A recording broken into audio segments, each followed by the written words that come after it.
Today on Incisive Gaming, we're going to talk about the Wii. That's going to be the main subject.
Okay,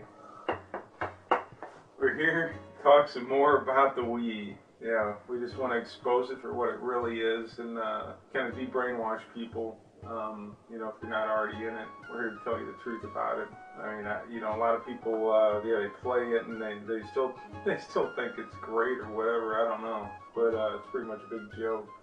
What Nintendo's done with the whole system. I mean, pretty much they've taken a GameCube, tweaked out the hardware just a little bit, slapped it in a new box with a DVD, ROM, and new controller, and there you go, a new price tag.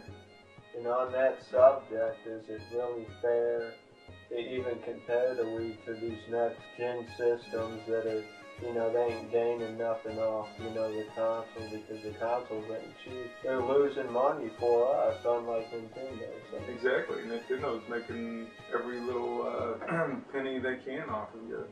Basically, they've taken an old hardware and sold it for a new price. So, and the funny thing is, they're playing this Cabbage Patch thing, like from back in the 80s, where, it's hard to get, so everybody's fighting over it. And if you're cool if you got one because it's hard to get.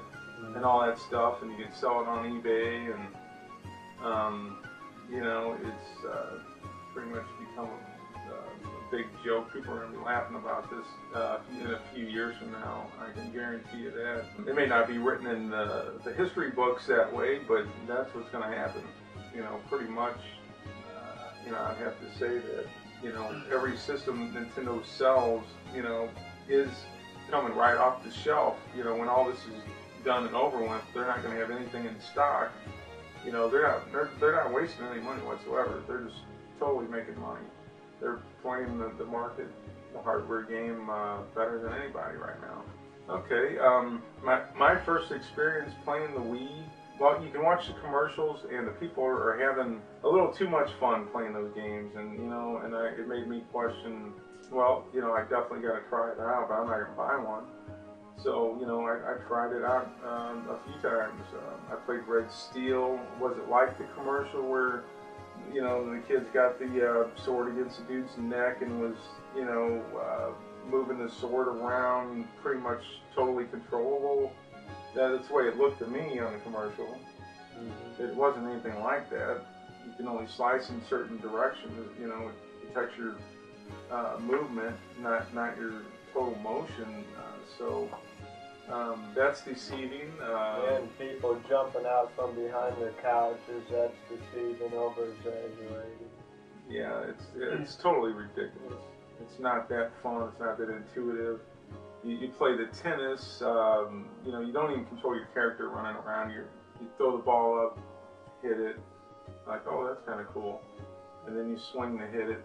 When you're just back and forth with the ball, and it's like not that much control. The baseball, pretty much the same thing. One guy throws it, another guy just swings. It's the timing.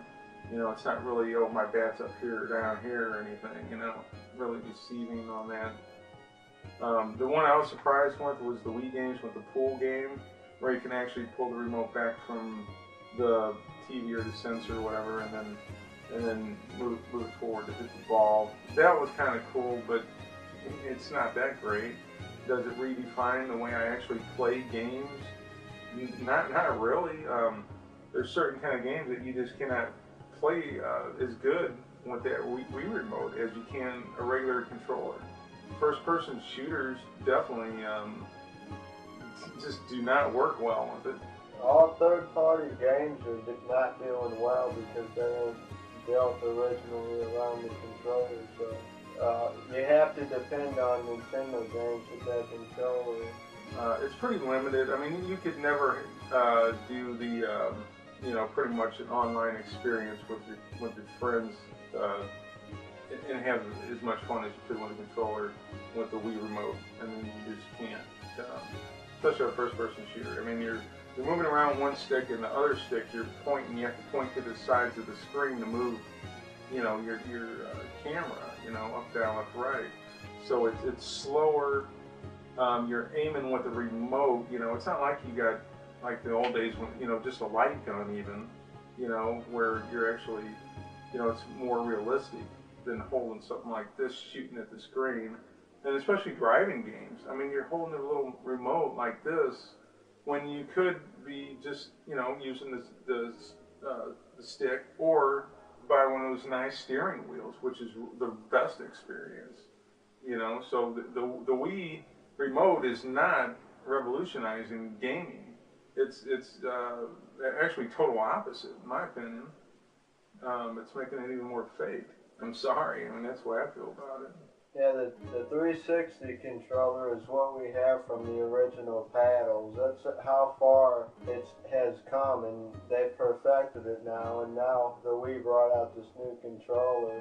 And this is first generation, new technology. It's basically generic. It's the paddle, to our 360 controller. It's going to take a lot of working and, customizing to get that thing, up to date. Oh yeah, it's going to take quite a bit. I mean, it's not fully 3D and intuitive like they make it out to be. It's just not. It's just a big gimmick. The beginning stages. Yeah. I mean, people are all into it because, see the commercials and they believe it. Nintendo's very good at brainwashing. They've done it before in the past, and they're doing a better job now. They perfected it. I predict, within the next year or so, I still think they're gonna play this game where it's hard to get or whatnot. So it'll still be pretty popular, I guess, but it's gonna start dying off. People are gonna see it for what it really is.